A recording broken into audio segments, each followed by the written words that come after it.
Hello everybody, today's project we are replacing some broken crappy female ends of a hose with some retrofit ones or some new ones.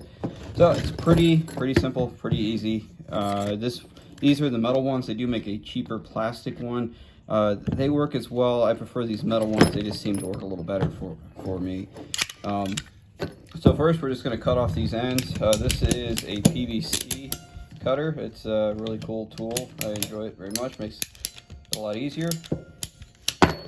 Just cut that side off, and I'm also going to cut the other side because I got to do both sides on this one.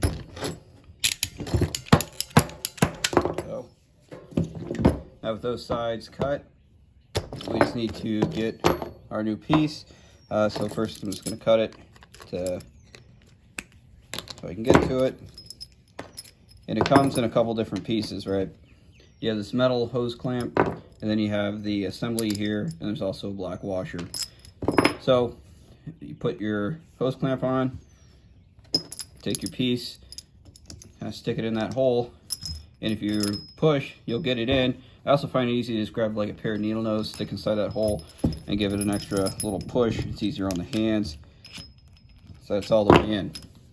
Once it's all the way in, you take a drill or wrench or whatever you're using, and just going to tighten this guy's hose clamp down. And go slowly, and at the end, kind of give it a couple little jerks so that's nice and tight.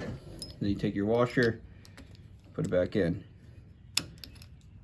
and all done. Now I can go put it back. That's the connector for the rose wheel hose reel, and we'll be able to connect this guy back on and put it all back together. So quick video on and it's a pretty simple process. If you have any trouble getting this in, you can try putting dish soap on it, and that'll help slide it. Or you can also try heating up the hose with like a heat gun. I wouldn't do like a propane torch or anything, just something to warm that up. Even if you put the end in some boiling water or some hot water, that'll loosen it up to where it makes it more pliable for this to stick in.